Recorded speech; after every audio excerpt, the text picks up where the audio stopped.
Assalamualaikum warahmatullahi wabarakatuh. Kami dari kelompok 4 yang beranggotakan Angelia Nurwantini, Eva Febriani Kartika Hesti, dan Fadila Fatanalin.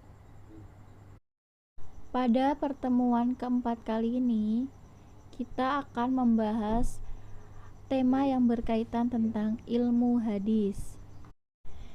Yang pertama, kita akan membahas tentang apa itu pengertian ilmu hadis.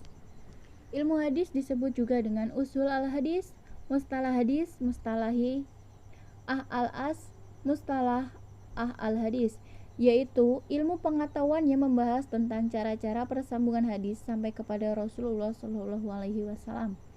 Dari segi mengetahui ihwal para periwayatnya, menyangkut kedabitan dan keadilannya, dan dari segi tersambung dan terputusnya sanad dan sebagainya. Ilmu hadis dibagi menjadi dua. Yang pertama yaitu ilmu hadis riwayah dan yang kedua adalah ilmu hadis dirayah.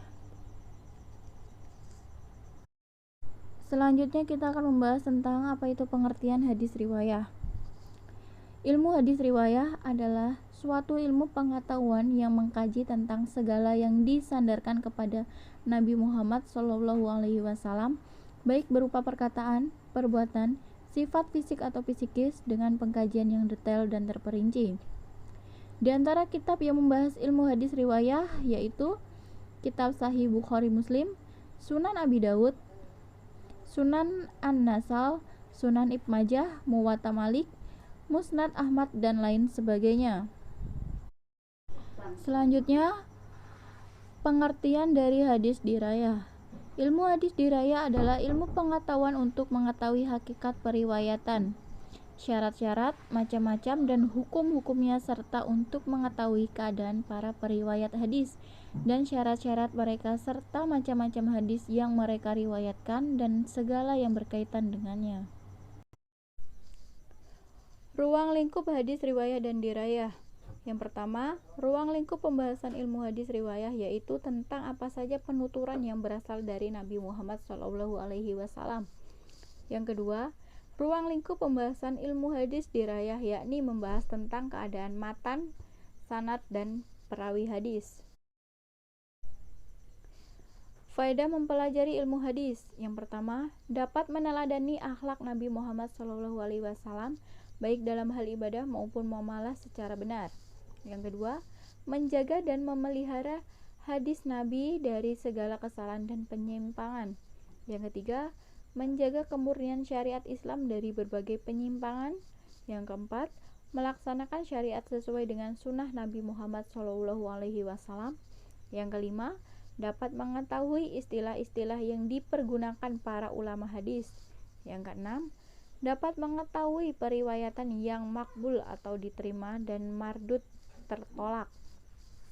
Yang ketujuh, dapat melakukan penelitian hadis sesuai dengan kaidah-kaidah dan syarat-syarat yang disepakati para ulama. Sejarah perkembangan ilmu hadis.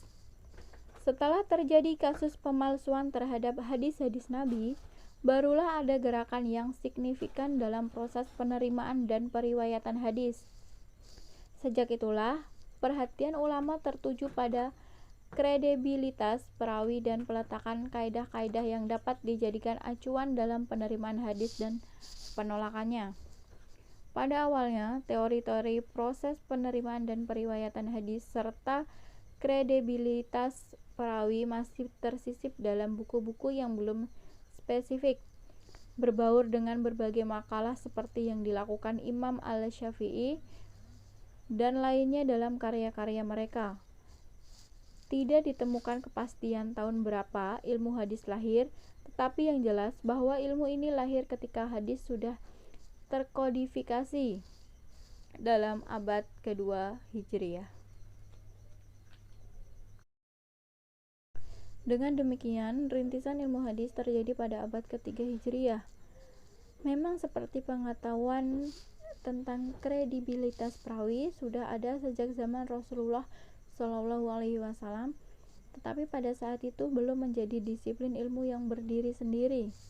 Dengan banyaknya ulama yang menulis ilmu hadis pada abad ketiga ini, maka dapat dipahami mengapa abad ini sering disebut sebagai awal kelahiran ilmu hadis.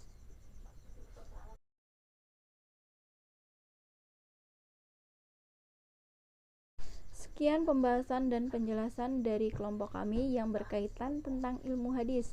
Kurang lebihnya kami mohon maaf. Wabillahi taufik wal hidayah. Wassalamualaikum warahmatullahi wabarakatuh.